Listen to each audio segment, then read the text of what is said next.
Hi, Lauren. Thanks so much for joining me on a well-designed business today. Oh, it's a pleasure, Luann. Thank you so much for having me. This is fun, right? Like we've been like Instagramming friends here for a pretty long while at this point, right? Well, as I feel like I already am your friend. It's been a one-way sort of sided relationship, but I'm a long time listener, so it's really nice to chat in person, sort of. Oh, that's awesome. Thank you. I appreciate that.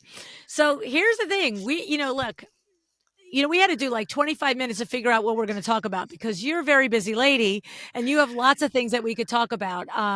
You have an e-commerce site. You have been a design blogger for 8 years in a very prestigious blog in Australia called the Design Files, not to be confused for our US listeners with the platform for project management. But this is a big, big blog that started, I think you said to me back in 2008 at the height of blogging, and it's consumer facing. So you've established quite a niche for yourself as a leader in Australian design. And last year, here's what's interesting. Your first book, The New French Look, I just realized I just checked with you. It came out in 2023, and 1 year later, the Beachside Modern is out, like back to back big books like this in 2 years. Or was am I mistaken? Is the New French Look out 2022? Oh gosh, they were released about 6 months apart. It's So, sanity. So this oh, was just 6 months ago. This is brand mhm. new, this other book, pretty much. Yeah, it is. So, I basically wrote them at the same time. Okay. Yeah, so we knew that we had 2 books that we were doing, and we just released the new French look, and then I scrambled to finish off the Beachside Modern book. That's So, crazy. That's yeah, it crazy. was And quite so intense. I have the new French lookbook, okay? And first of all, it's beautiful. Oh, Like all thank the you. designers who like all the pretty are going to love it a lot, okay? Um I have a couple of questions for you on the actual execution of this book, right? So I can appreciate for its beauty. I can see, and I've read probably 2 or 3 chapters of it. I'm not going to lie to you. I'm not into the pretty. You know that, me, Lauren, right? So I read enough to know that you did a good job. But I don't really care how to design for the French look. So I didn't keep going just to Yeah, tell that's you the fair. truth. That's fair. um, but it is beautifully done. So here's my question. Take me to idea generation. Is this you, Lauren, saying, I've got these 2 books in me. I'm going to hit up Hudson, the publisher, pitch these books? Or maybe because of your writing and your established credibility in Australia for the last 8 years, did they come to you and say, hey, sweetie, you look like a great candidate. You got a good following. Let's do some books together. How did it go, Lauren? I'll take option B. Okay. So that Okay. was, I loved writing. I never ever considered myself a writer though. You know how you just kind of do what you do. So the new French look, it came about from a blog that I wrote, a blog post that I wrote for the Design Files a few years ago. So I went to the Milan Furniture Fair. I think it was 2017. Mm. Amazing, inspiring. Grabbed a whole lot of international magazines on my way out, and a bunch of them were French. So, I said to the design files, I want to write about all of these amazing French designers. So that's how it kind of started. Um, and with the design files, writing different, just, I mean, they just gave me this creative freedom to write about the things that I was just interested about at the time, which was so fun. Mm. And, Right? I'd be sitting at my computer, typing away and researching images. It's so fun. And my husband, Phil, because he works in the business, he's like, what are you doing? Like, you're still writing that story. Do you have other, pressing I'm client sorry, work we to have a do? $500,000 client over here that needs furniture, I sweetie. know, I know. So isn't it weird the things you sort of draw to? And yeah, so that's how it sort of began. And it was one day getting a phone call from one of the amazing sort of producers, editors at Thames and Hudson, saying, "Oh, we really like those blog posts. Would you like to do a book series with us?" So I never Oh, ever, yeah. So you just never know when you you put stuff just out don't there know. what could happen. That's awesome. That is so awesome. And so the thing is that listen, your path to it came. You're producing lots of content. This is like you said, you're making a joke. Your husband's like, "Hey, are you still working on that article over there?" But look, I've written a thing or two of myself in my day, and it is your head goes down. You don't come up for hours, especially if you care about what you're writing, right? I not at to that level, I don't think, but I've written for Window Fashion Vision magazine. This is the first year after 8 years that I'm not writing for the magazine, Huh. and it is a commitment, right? It is a commitment to keep coming up with the content and to put your best foot forward on it. Um, when, so what I'm saying is, it's not the only path to being asked to write a book or being able to be in a position to pitch a book, which is creating content for some national known entity. It was your path. What I want to say is, okay, interesting, but to the next step, however we got there, now it's like, well, what does that mean, write a book? And what do I have to deliver? And what's the timeline for it? And how did those conversations happen, Lauren? Because once we all get the opportunity, anybody who's interested, right? I meet designers all the time that tell me they'd love to write a book on design, right? So, however you network that opportunity, then there is the like, how is it going to look and how are you going to create the content? What did you do with that? So it's a little tricky because I didn't go out, unfortunately, maybe I didn't go to France with photographer and shoot Right. projects. So I had to source project imagery. So it's sort of writing and it's also accessing images. And so it just meant that I was able to access the most incredible projects by like designers that I really admire over in France. So writing the book, like what that looks like, it's accessing images and it's writing at the same time. And that got a bit tricky at times because there were some projects that I really wanted to write about and the imagery wasn't available or I just Okay. couldn't quite make it happen. Um, so it was yeah, it was a bit tricky. So even just sort of mapping out the chapters, I'm like, "Oh my gosh, I can write a blog article."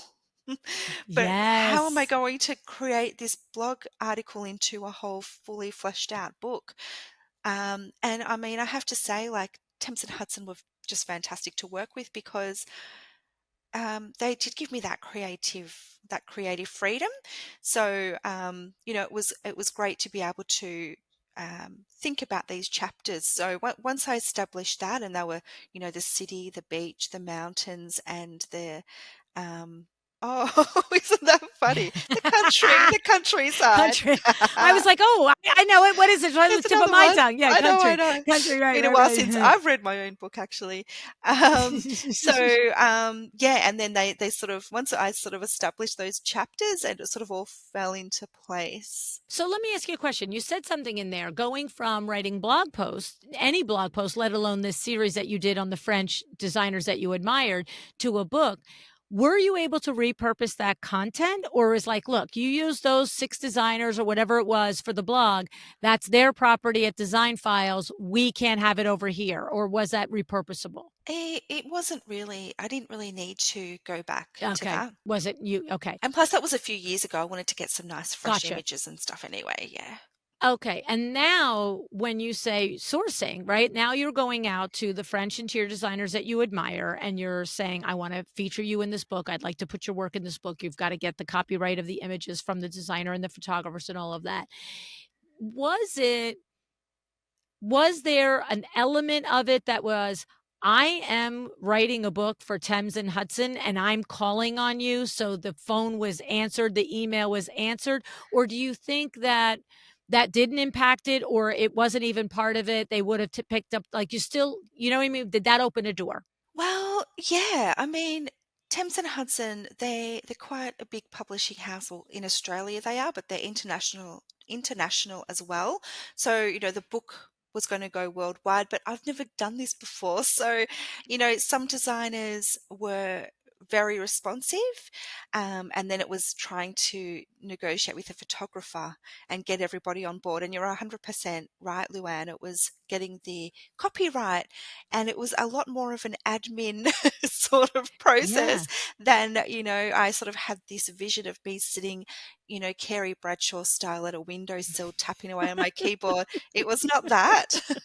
It was starting with a spreadsheet, accessing images, sending out all of these deeds that our lawyer had drawn up. So it was, a different experience, but it was really fun. And the world is small, when you're connecting with these designers that you've really admired, and they're just really cool and really lovely and really Oh. cooperative, and it just makes the whole process so fun and it's so exciting. And I would think most people are flattered to be asked to be involved, right? Like, it's like, "Wait, you want my stuff in your book?" Like, that's awesome, right? Exactly. I think, the designers are like, "Oh, wow, that sounds fantastic." And when you can sort of name drop a few of the other designers, I think that helps as well. But as Yes. I said, I think the main part of it and is just hopefully getting the photographers on board, because at the end of the day, it's their copyright that we need to get And that the sign seems like it off. wasn't so straightforward. And, like, what is the problem? What are they nudgy about? It's also their work getting in and getting credited. Like, why was there friction there? Do you know, like, what that was about? Or is Well, it just the logistics? It wasn't that they didn't want to, it's just the logistics is multiple I steps. think so. There's a few different things. Some of the images had already been sort of embargoed, so they were used in other publications. Okay. Um, yeah, I don't know. And I mean, some of the photographers are like the best photographers in the world. So I Mm. was a little intimidated, but it was just like a huge learning process. And I think, I sort of did hit my stride, and I got into the hang of it. And Started figuring it out. This is exactly. say this, then that happens, and then I can do this, Well, I right? mean, I'd been doing this for the blog as well, for the design files, accessing images. Um, and I think depends on how the photographers think about it. With the blog, it's a it's done and it's out, but it's always going around in the world. But with a book, it's quite permanent. It's just Yes. a little different. So it required all of those copyright, things to be Yeah. in place. And what you're saying is this a thing, like, for example, if an image you were interested in maybe was featured in AD UK or AD New York or wherever it was, then there are times where that publication owns it and the photographer can't even give you copyrights at that point? Is that a thing? A Or hundred the percent. photographer Oh. So So sometimes the photographer gives up full rights, not just shares rights or something. Well, I think that if they were commissioned by a magazine to shoot a project, then the Gotcha. magazine sort of holds that. Owns Gotcha. Exactly. And sometimes I would hear back from them, and it was this huge email trail going around and around, and that never went anywhere. And I've got this deadline Get for the book. 14 suits in a room and Oh, nobody can make a decision, right. right? Yeah. Oh, so I And just I like wasn't moving on. understanding that distinction. Sometimes a magazine like that is like they hire the photographer, they do the shoot. I was forgetting that nuance of it. And so in those cases, it makes sense that they're like, no, our copyrights stop, go away, go home, right? It was all Yeah. just getting too hard, so I think I had to be like, Interesting. next. What's crazy is you don't have like one or two designers featured in this. When I think about this process, nearly every page of the book has got photography on it. I mean, how many total images and photographers and designers did you have to wrestle? That's right. I know a I mean, lot. between two books, it's a couple of hundred, I would Oh, say. definitely. I mean, I think we've got, oh gosh, could be 200 images in the books. And Yeah. yeah, they are, I like variety. So Gorgeous. I wanted to show, a bit of variety. And what I thought was fun that I wanted to include in the books was a little quiz. And it's sort of like, what's your French look? What sort of style within that French, realm are you drawn to? Is it the beach? Right. Is it the city? So, and with the other book, the Beachside Modern book, I did a similar thing as well. So it just means there's a little something for everyone, hopefully. It really is. You know what's interesting? I found interesting on it is obviously it's called the New French Look. And I was like, oh, wow. Like, it really did. It really did educate me. It did really inform me to literally like it's the perfect title because you feel and you sense the Frenchness of the images, but they are not like what you picture as your every one of them or even most of them as your traditional what comes to mind when you think of French decor, right? I mean, I've been to France a couple of times. I've certainly had to look at my share of design stuff over the years and in connection with the podcast, right? And I was particularly struck at how so many of the spaces and the images did exactly that. The combination of harking back to a French aesthetic, but still felt clean or modern isn't always the right word, but clean, I think, or minimalist or something. It was just an interesting juxtaposition, I thought. I think that you nailed that perfectly, Luann. Like the style, it is more of a clean French style, but you still see like those beautiful, authentic antique pieces Yeah. and laid with the artwork and just the use of color. Yeah, there was lots to write about. Definitely lots to write about. Yeah. And so now I'm gonna go back. I'm gonna go back and ask you more about the business end, but because the other book is just out, like a month before we're air here, the Beachside Modern. And since I haven't seen that book yet and haven't had the chance to go through it, is beachside modern? Is it Australian beaches? Is it worldwide beachside modern? Like, what's your, like, did you go through the same thing there, trying to find 200 images and 200 designers, or did you go back to some of the same ones? Like, how did that go? Yes, it is international. So again, I wanted to show a variety of beachside modern properties and different interiors. So the way that I was like, oh my gosh, beach, like it's more than just one look.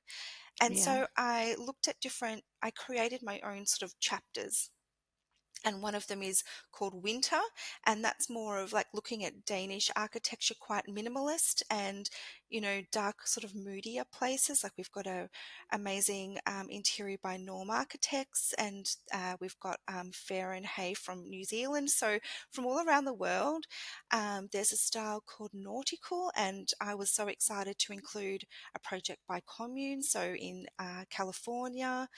Mm. Um, there's a style called beachcomber, which is more of like collecting things. So imagine, Oh, collecting, fun title. yeah, like, somebody that likes to walk along the Driftwood beach. and all that Exactly. stuff. Yeah, yeah, exactly. You know why I'm laughing?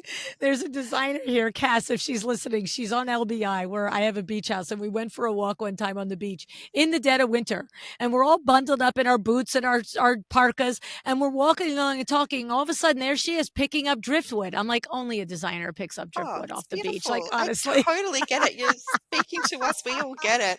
So, and that's actually, I kind of describe that scenario in the book. Like, it's not all about sunny days and, sunbathing. It's like enjoying the beach and Yeah. how you can interpret that for different interiors. There was like an elevated style. So we included, Kelly Wersler and Athena Calderone. Um, yeah, so I really enjoy, I think, the variety of the different styles. Interesting.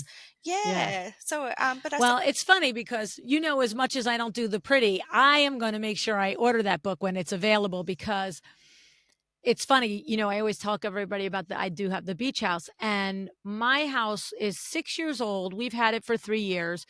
When the house was built, it was built by the owners from scratch to be rented out for probably 5 to 10 years, and then they expected to retire in the house.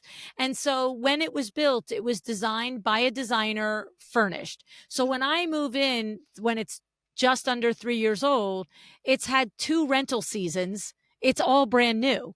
But now that we're in it 3 years and we no longer rent, I have to tell you, Lauren, I've spent the last winter walking around looking at the house as I'm in room going, we need to make this house look like me now. Like and it does have that beach, like typical beach look. And I'm Yeah. just like, and when you think about like what, and the thing is, Vin and I mostly use the house in the winter. So we are there in the summer, but I can't even think about it in the summer because it's Mm. filled with all of our kids and grandkids. So it's like you don't even enjoy it. Like you enjoy the people, Yes. not the house, right? It's Yeah, like too much chaos. But in the totally. winter, to have that more, or like I'm looking at your pictures in your new French look, and I'm like, this is what I want my beach house to look like. So now I'm like, oh, but like take the tweak on that to the beach house, and I'm probably really gonna like it, you Oh, know? that's so cool. Well, yeah, and I Mm, think, there's more, as I said, I love that you use it in winter. You can, yeah. and in the book, there's a bit of a sort of get the look sort of page. So I've, Mm. given you like a tangible list of, supplies Oh, that you whoa. can have a look at. And yeah, so I, Yeah. I guess I really hoped that maybe not the typical interior designer or interior enthusiast would pick it up. Like I sort of imagined one of my friends who's not an interior designer. I was like, how would she like to read about this? Yes. And I would really hope that somebody picks it up and just feels really inspired to create just like a little cozy corner in their home. I Yes. try to make it accessible and actionable. Yeah. No, Mm. you've done a good job, especially when, with the book that I've got here. It feels exactly that way. It's Oh, like you want to cool. go and make your house look like these different rooms. It really is something. So now to the business side of it. Okay. So they come to you and they like, so when you say multi-book series, is there third and fourth planned, or was the multi meaning two? Well, we have done the two and we're talking about what next.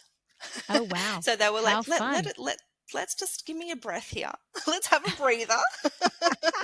And they're like, once you've done the launch for the Beachside Modern, then we'll get on with to the next one. So yeah, we're just sort of in Okay. So how discussions. fun for you. It's You've so created a nice fun. relationship here. Oh, it's so good. Okay, and now into that business side of it. So, are there like first of all, you must have had your own attorney take a look at the different contracts and the different deliverables that you had to agree that you would do and blah blah blah.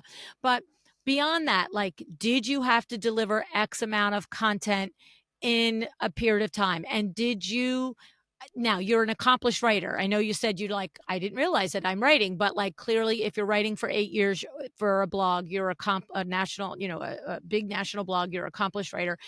Did you like I'm writing every word of this and then okay, we're going to have editors for typos and grammar and stuff, or is it I've given you the guts and then you go ahead and put it into words and then I'll come back and judge it? Like how did you do it? Yeah, so um, I wrote I wrote all of the text, and I had the images. It speaks to the images. All the captions and everything.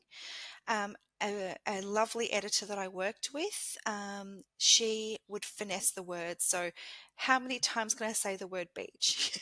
Right, right, right, right, right. So, repetition and just finessing, and that was great. I feel like we really gelled so well. And then Nice. the book layout designer. So they're called Evio Studio, and they're sort of quite a renowned design studio in Australia, which I was absolutely thrilled. So when they put together, the layout, I was like, yes, that. I'm not going to change Oh, anything. see. It's amazing. Just Oh, exactly that. interesting. Yes. And So did you give a mock-up of what you imagined and they made it real and you said you got it? Or you just said, here's images, here's the thing, you put your spin on it, let me look at it? I didn't put a mock up together for the layout. I did a few sort of mood boards to talk Okay. about the images that I wanted to include. And then I think when they were putting together the layout and then we'd put the text in there, we sort of said, oh, why don't we move, like, I mentioned we have like a bit of a fun quiz, so you can identify your style, because I feel like people love to be able to put a label on what it is that they like. I know, We right? had that at the end. So I was going to put it at the front, they put it at the end. So little things like that, which is totally fine, but it was just like a really great collaboration. Yeah. And how long did it take you to write it? So the process of getting all of the approvals for copyright images, that we can't put a timeline on that, right? Because it might have taken 2 years, but it could take somebody 4, it could take somebody a year, depending on the cooperation on the other end. But the actual content writing, like you've got all your images, you're putting it together, you see the chapters, the way they're going to go out. Like, what would you say that you did? What kind of time investment did you do? Hmm. The writing of it was. Not as long as you might think. I Mhm. think because it was probably, as I said, yeah, getting the images. Some of them you got the next day, some of them took a while. I basically wrote the two books in 2 years. So from beginning and getting the contract to it being released, it's taken 2 years. But I also can't really remember because within all of that, I had a baby as well. So I don't even know what was going on. Just, along the Oh my way, God. I gave birth. Kind of. That's I incredible. know That's it's incredible. ridiculous. So it is a bit Yeah. of a blur when I look back and it's sort of sequentially, I'm like, oh, what did we do? I actually started writing the Beachside Modern book. And then I came to a bit of a roadblock with getting some images, and they're like, that's okay, that's okay. Let's start on the French one. Let's just shelve that for a second. Oh, Get onto the interesting. French one. We did that, we released that, and then we jumped back into the beach and then released that one. So yeah, they sort of Interesting. stop, start, go with the flow. They were great. Okay. Sounds like a really nice collaborative process with Oh, this publisher, amazing. right? Like, yeah, yeah. And then from the business transactional side of it, look, if you go to like over here in the States, we have Rizzoli, right? Corey Damon Jenkins and some of the big, guys in our industry and women in our industry will publish with Rizzoli. And I know that Rizzoli is like, okay, get out there and pound the streets, folks. Like, we're not doing this for fun. And you've got to be going on speaking engagements and panel discussions, and you got to hit all the markets and you got to do book signings because, the money isn't in the book typically. It's my experience, unless you're a New York Times bestseller, Exactly. the money isn't in the book, right? So the publisher, particularly when you do a hardcover published color book like this, typically there is a big expectation on their part from them to you as the designer author. Talk to us about what that experience Yeah, is for great you. question. I have to say, Thames and Hudson, I haven't felt that pressure of me having to, pound the pavement and sell the book sort of thing. But I remember seeing an author at a book launch, and she's somebody who I really admire. Her name's Karen McCartney. She's a really great author. She's an Mhm. Australian. She started a magazine. I think she's actually Irish, but anyway, she's Australian. And she said in one of her book launches that, oh, you don't really make a lot of money from books. It's more of a marketing thing. So I always Mhm. knew that. So going into the book, I was like, Mhm. I wasn't like, oh, wow, I'm going to make so much money from this. Like that was never my expectation. I guess it would be, you'd want to break even and maybe I'll make something Yeah. from them.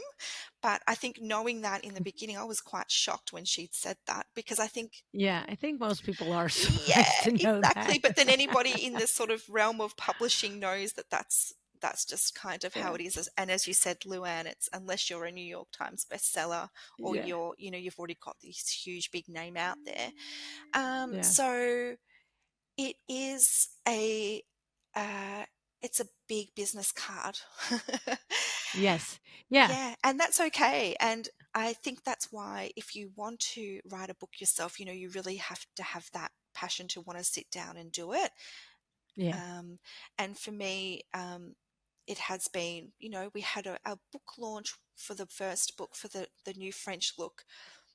It was so massive, and I felt absolutely so grateful for, I guess, my community of designers and friends and everyone. They really turned up for me on that day, and it was a really Aw. amazing day. Um, and then we had one for the Beachside Modern as well, and that was a beautiful event. So those events are, the book launches. They're things that the author has to. I have to organize that. It's not like the publishers are like, we've organized all these things for you. I mean, don't get me wrong, they've got a great PR team and they've put the book out there through different Mhm. magazines and publications, which has been fantastic. So that's really great exposure. But then it is sort of, once the book's done, that's not the end. Right. That's what I'm saying. Yeah, That's what when you go through a publisher, it's pretty much established, now I'm sorry, sweetie, you're not off. Get going. It yeah, was one of the reasons why I did self-publishing and didn't even try. I was like, no, I want to write it and move on.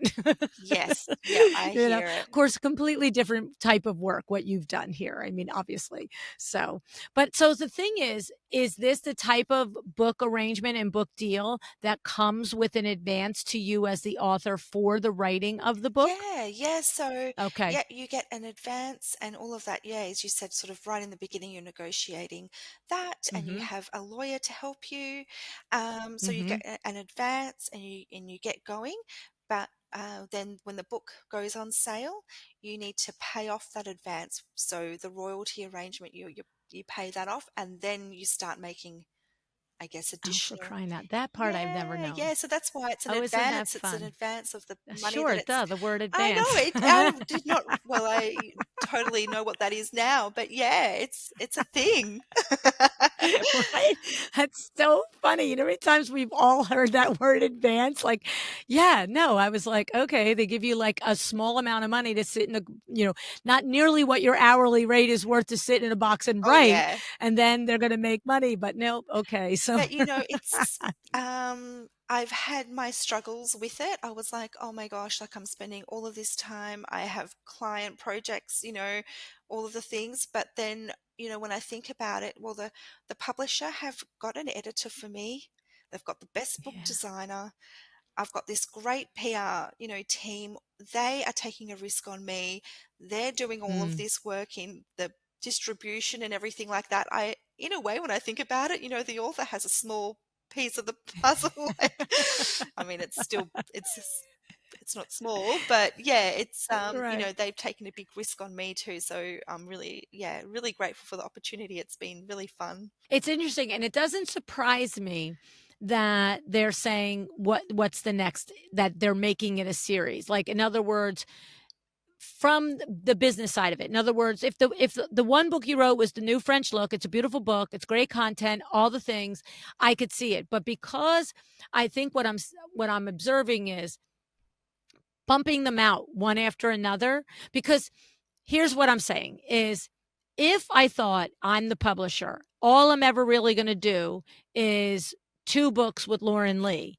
Well, then I'm not putting them out within months of each other. I'm milking everything I can for the first book. And then when I've made sure I've told every blessed interior designer and design enthusiast on the planet, then it's like, oh, okay, you want more from her? Here we've got the other one. But because they pushed one right after another, I'm like, yeah, the whole thing now is the series. It's like get hooked on Lauren Lee and don't get enough of her, right? Like that's what it feels like to me. Yeah. Oh, thank you. Yeah. Well, Yeah, yeah, we'll have to get cracking on the next one.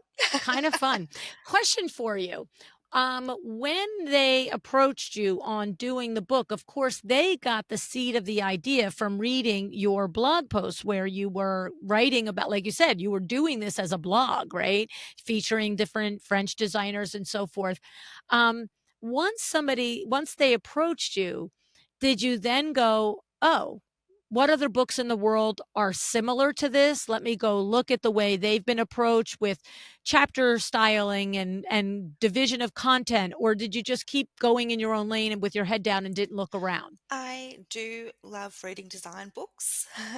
So Okay. I like holding them. I like having them as styling objects, but I actually sometimes occasionally open them up and read them too. So I wanted my books to, yeah, as I said, not be just for designers, be for design enthusiasts as well. Um, Mhm. so I guess I drew on a few sort of inspiration and tried to put my own spin on it. Yep. Yeah, I mean, it's like, look, I can hear my cousin Eileen Hahn in my head. She's been a leadership consultant and organizational behavioral consultant for 35 years, right?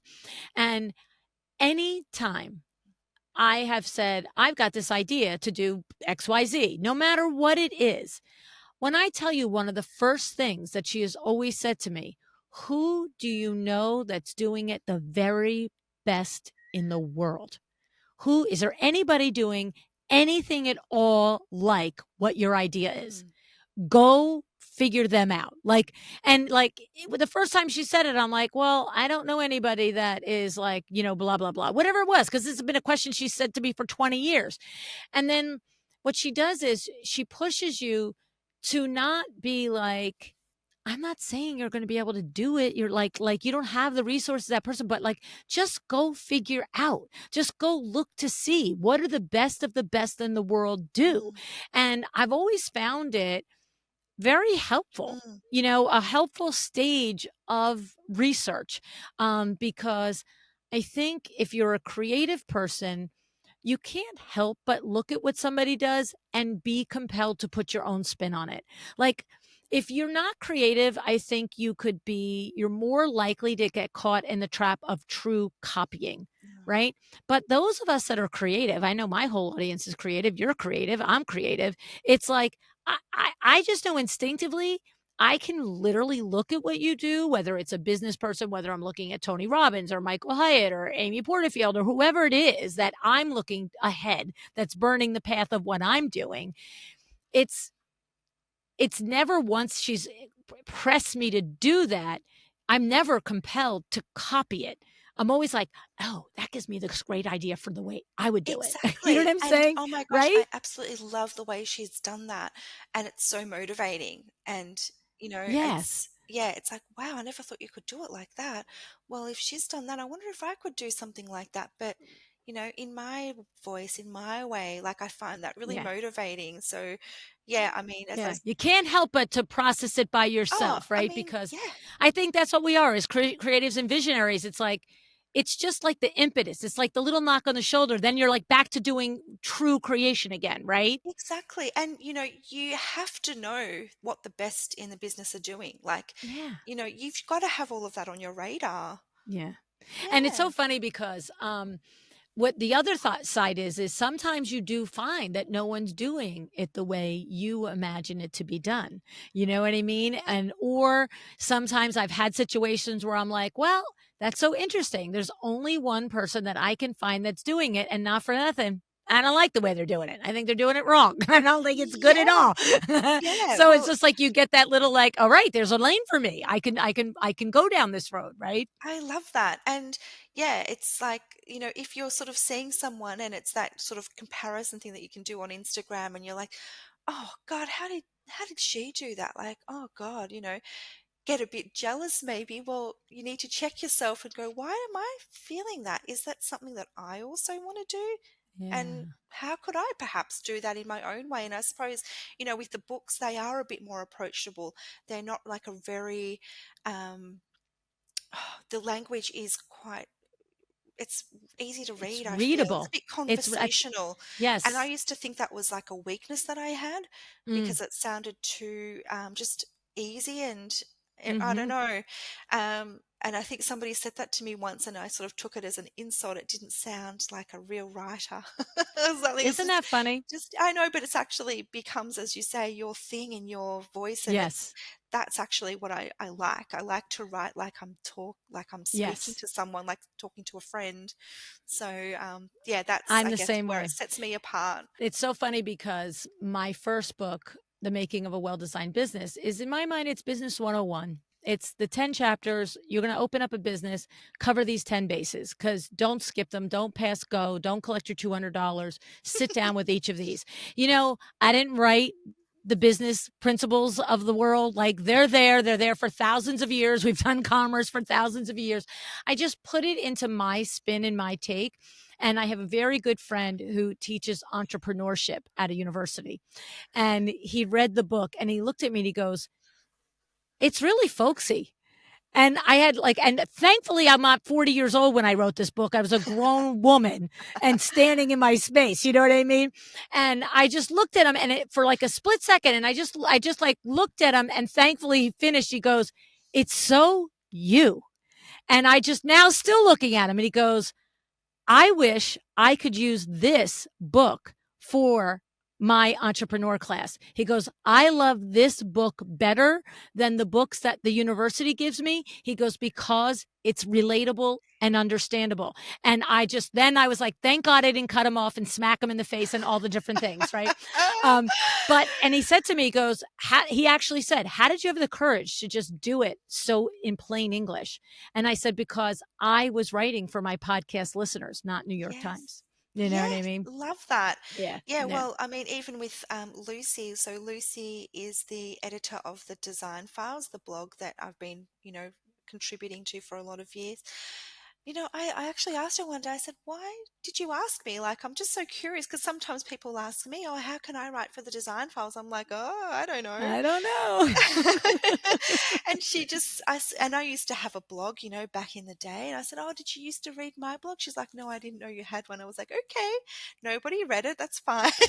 But she said she liked the way, the tone of voice, the more approachable kind of vibe, which sort of suits with her things. So yeah, you don't realize it's Yeah. a thing that you're doing, do you? You It's just just what you gotta do do. you. You gotta do you. Exactly. And yeah, you have all of those people on your radar that are doing the best, amazing world stage, but then you're like, that's so awesome, but that's you. And I got to Yes. just do me because that's all I can do. And that's, Yeah. yeah, Yeah. I remember thinking, there are a lot of business books to teach it to you with a formal voice and a formal process and a framework and all of that. I'm like, who just talks to the interior designers and the window treatment people that I know and just says, this is step one.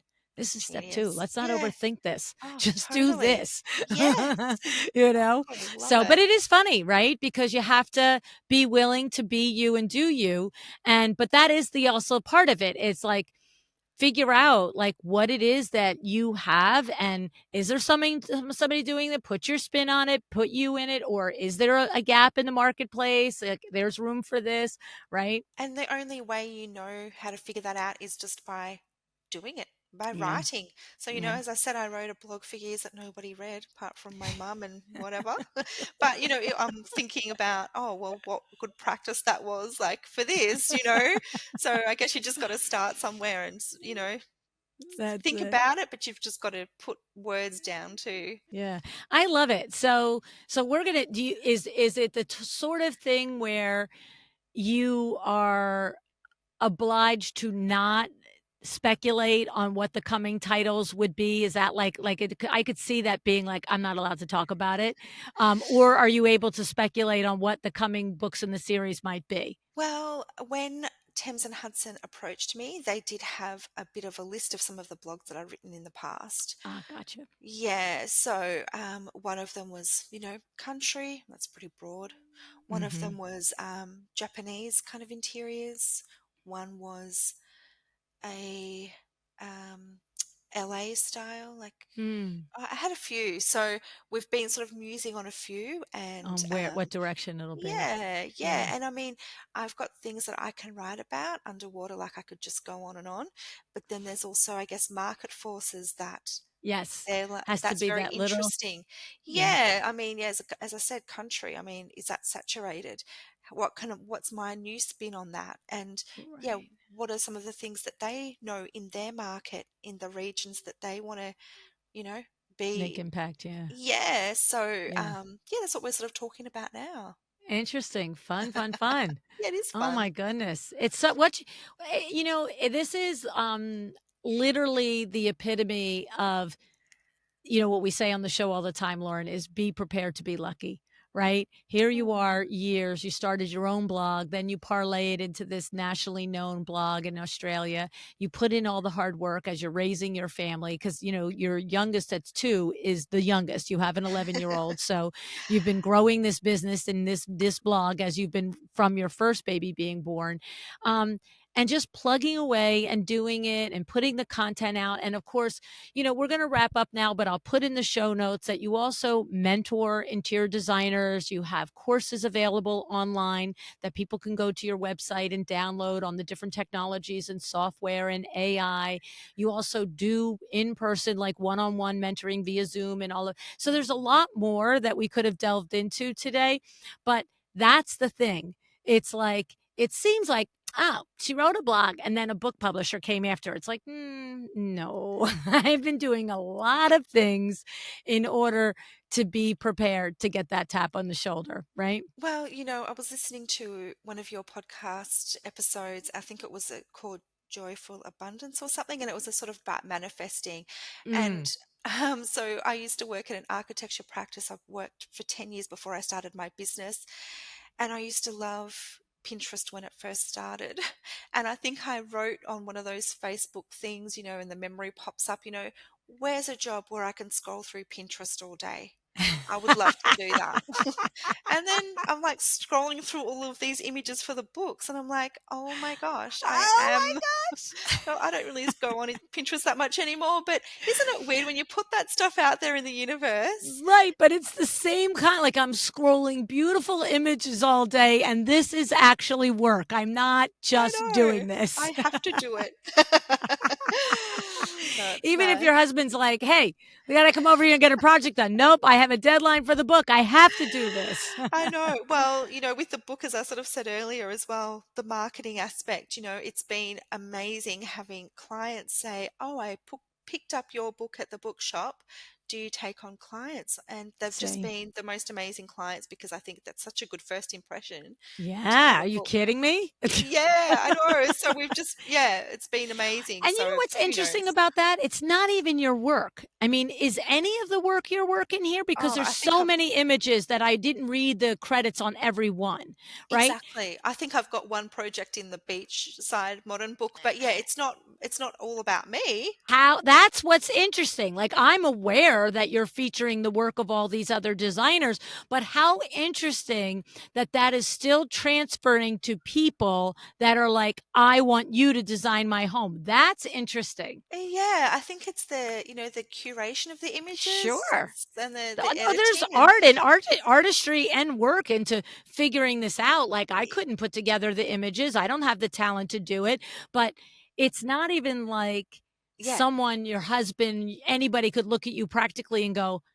wait, so you're going to make a book of other designer stuff and you think that's going to actually be beneficial to your business? Like, what are we doing here, True. sweetie? I know, Right? right? Yeah, I Right? have Like, to say that's so cool. I didn't want to have any expectation. I did not Yeah. know.